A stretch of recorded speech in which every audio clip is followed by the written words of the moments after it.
안녕하세요. 저희는 대한민국 의료보험 시스템과 의료 민영화가 불러올 경제적 파장에 관한 연구를 한 이서준, 김단, 김우성, 신서연입니다.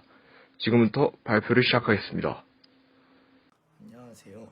선언 발표를 맡게 된 김우성입니다. 그럼 발표 시작하겠습니다. 나라마다 보험을 통해 의료 서비스의 비용을 지불하는 방식은 천차만별입니다. 그리고 국가가 주가 되어 의료보험을 관리하는 의료공영 시스템을 기반으로 하고 있는 나라도 있으나 의료보험에 대해 의료민영화를 기반으로 하고 있는 나라도 있습니다. 대한민국 현재 국민건강보험이라는 공공의료보험을 기반으로 의료공영 시스템을 채택하고 있으나 의료민영화 도입에 대한 논의와 논쟁 또한 꾸준히 지속되고 있습니다.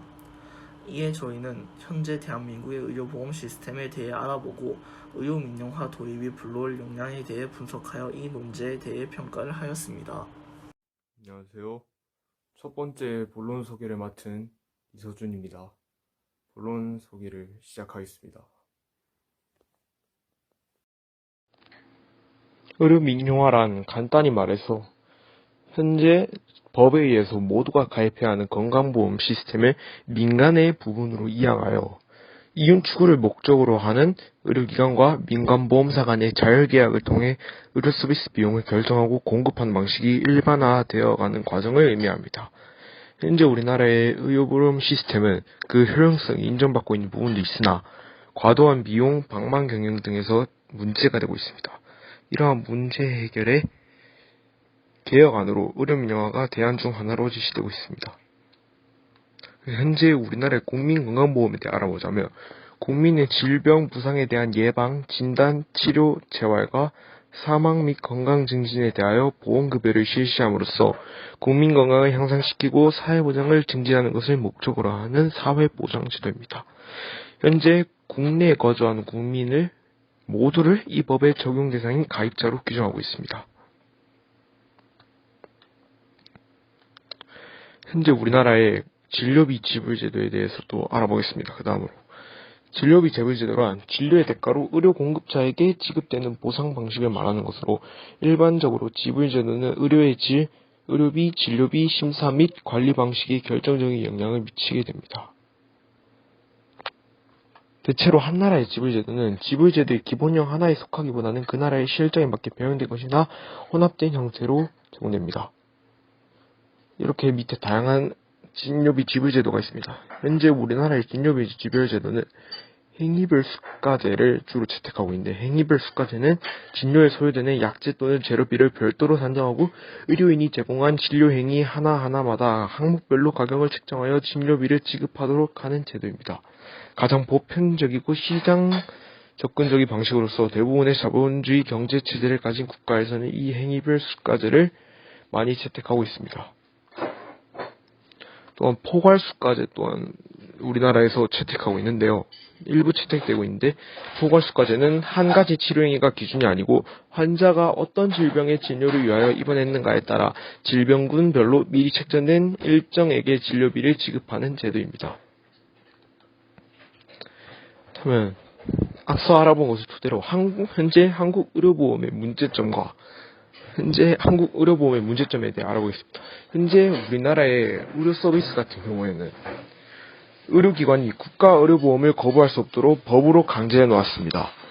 이를 당연지정제라고 하는데 순리대로 정책을 보급하지 않고 강제로 밀어붙였기 때문에 서로가 서로를 믿지 못하게 되고 이후 다른 의료정책을 추진하는 데에도 많은 저항이 발생합니다. 다만 이 당연지정제를 실시한 배경은 있습니다. 영리병원들을 향해서 당연지정제가 실시되지 않는다고 가정할 경우 이 병원들은 환자를 더 받기 위해서 의료보험에 참여하는 것이 아닌 고급화 전략을 취하여 상류층 환자를 받는 형식으로 자신들의 의료 서비스의 방향을 취할 수 있기 때문입니다. 이 경우 의료의 서비스에 따른 신분의 과시선 이런 식으로 사회에 악영향을 끼칠 수 있기 때문에 의료 당연 지정제를 우리나라에서 실시했으나 그러나 여기에는 커다란 허점이 존재합니다. 왜냐하면 우리나라의 경우 OECD 주요 회원국의 병상수 기준 공공의료 비중이 매우 낮을 정도로 공공의료기관이 전체에서 의료에서 차지하는 비중이 매우 적기 때문입니다. 즉, 우리나라에서 당연지정제를 실시한 이후에는 국가가 할 일을 민간에 떠넘기고 있다는 사실이 담겨 있다는 것입니다. 국가가 운영하는 입원 병상이 얼마인지 나온 것이라 상관이 없다는 말은 잘못된 주장입니다. 그 병상이 바로 공공의료 비중을 측정하는 기준이 되기 때문입니다. 결국 현재 대한민국의 의료보험은 공공보험의 재정 절약을 위한 희생을 민간에 떠넘기고 있는 실정인 것입니다. 그렇다면 이번에는 이것에 대안이 되어줄 의료 민영화에 대해 좀 더 깊게 알아보겠습니다. 의료 민영화는 의료 수요의 민영화와 의료 공급의 민영화로 분류되었습니다. 의료 수요의 민영화는 의료 지불 체계 및 의료 감시 체계의 민영화를 뜻하며 의료 공급의 민영화는 의료기관 운영의 민영화를 뜻합니다. 현재 우리나라의 건강보험은 정부가 법에 의해 시행하는 제도로서 대상이 되는 사람은 모두나 의무적으로 가입을 해야 하는 제도입니다. 앞서 말했던 당연재정제를 통하여 국민건강보험 가입자는 어느 병원에서든지 진료를 받을 수 있게 됩니다. 현재 저희가 이 연구에서 말하고자 하는 의료 민영화는 이런 식으로 공적인 부분으로 이름되어 있던 건강보험이 민간의 부분으로 인양되는 것을 예시로 하고 있습니다. 안녕하세요. 두 번째 본론 소개를 맡은 김단입니다. 그럼 두 번째 본론 소개 시작하겠습니다. 저희는 국내 의료 민영화 도입의 영향을 예측해보기 위해 우선 해외의 의료 민영화 사례를 조사해보았습니다. 해외의 의료 민영화 사례입니다. 우선 프랑스는 현재 보충형 민간 의료보험을 도입하여 본인 부담금을 보충해주고 있는데요. 거의 모든 국민이 이러한 보충적 형태의 민간 의료보험에 가입되어 있다고 봐도 무방합니다. 프랑스의 공보험의 보장성은 진찰비가 70%, 약값은 약에 따라 35에서 70%이지만 고혈압, 신장, 암, 파킨슨병, 알츠하이머병, 정신질환 등 30가지의 중증 질환의 경우 보장성이 100%로 위험질환일수록 복지가 잘 되어 있다는 것을 알 수 있습니다. 독일은 대체형 민간 의료보험을 선택할 수 있는 자격이 전체 국민의 약 20%에 해당하는 고액 임금자에 한정되어 있어 민간보험 가입자가 전체 인구의 10%에 미치지 못합니다. 독일의 민간 의료보험 수가는 공보험보다 3배 정도 높지만 보장 내용은 1인실 이용, 과장 특진, 의치나 안경에서의 급여 등의 차이가 있을 뿐 그 외에는 별다른 차이가 없습니다. 때문에 고액 소득자 등이 값비싼 민간보험을 선택하지 않고 공보험에 그대로 남아있는 것으로 알려졌습니다. 미국의 건강보험 제도는 전 국민의 약 3분의 2가 민간보험에 의존하고 공공보험이 이를 보완하는 형태입니다. 민간보험 중심인 미국의 건강보험 제도는 그동안 건강보험 미가입자의 양산, 높은 의료비용, 낮은 의료서비스 경쟁력 등이 문제로 지적되어 왔습니다. 비싼 보험료를 감당할 수 없는 실직자, 영세자영업자, 소규모 기업 종사자 등이 건강보험에 미가입한 상태이고 보험은 가지고 있으나 혜택이 부실하여 막대한 자비를 부담해야만 의료 서비스를 이용할 수 있는 제한적 보험 가입자도 상당합니다. 미국은 막대한 의료비 지출과 세계 최고의 의학 수준에도 불구하고 보건 의료 서비스 지표가 낮은 만큼 많은 개선이 요구됩니다. 의료 민영화의 도입은 현재 대한민국의 국민건강보험을 기본으로 하는 의료체계를 완전히 뒤바꿔 놓을 것입니다. 의료 민영화가 국내 의료계에 미칠 영향은 크게 긍정적 영향과 부정적 영향으로 나뉠 수 있습니다. 긍정적 영향 첫 번째는 국내 병원의 의료 서비스 질 상승입니다. 의료 민영화를 통해 민영병원이 설립되고 의료산업이 시장경제로 진입하게 되면 효율적으로 의료산업을 발달시킬 수가 있습니다. 민간보험, 민영병원 사이에 시장경쟁 원리를 도입함으로써 신의료기술과 고급의료, 부가적 편의서비스를 보장하도록 한다는 것입니다.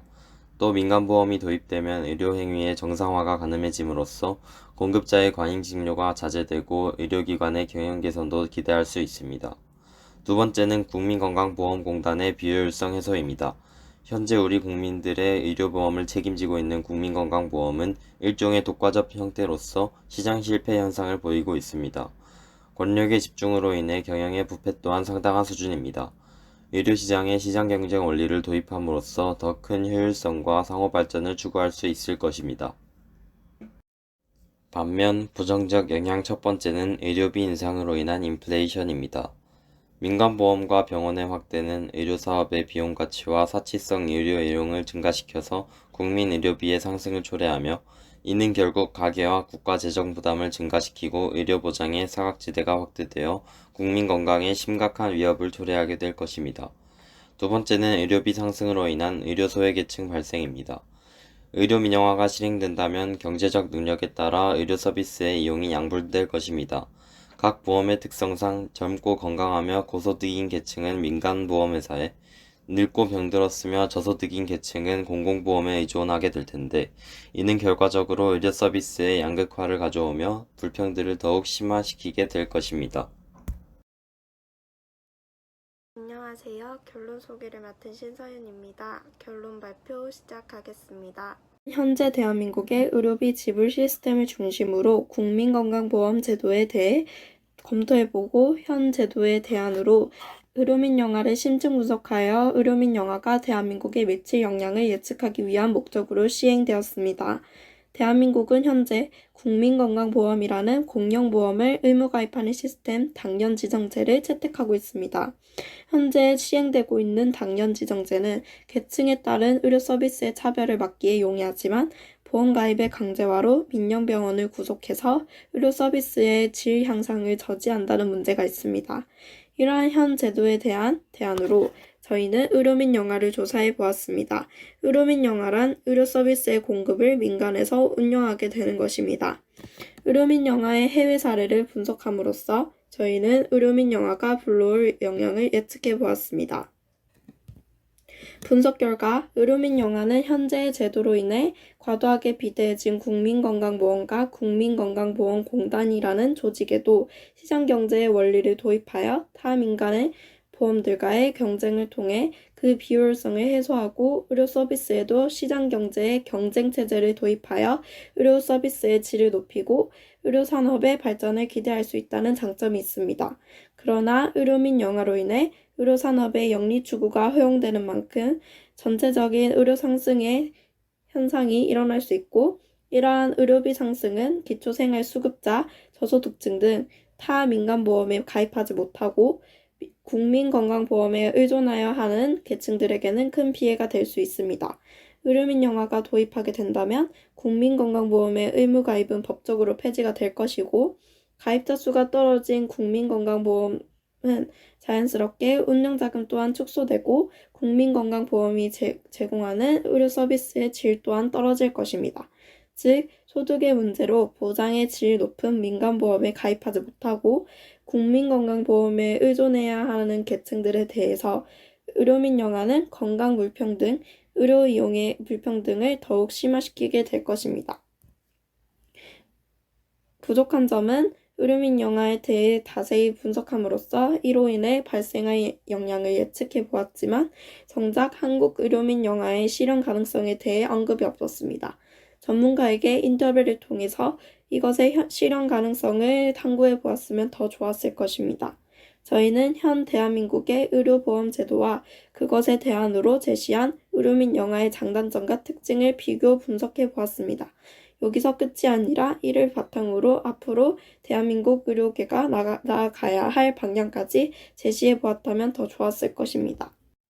이상 발표를 마치겠습니다. 긴 발표를 들어주셔서 감사합니다.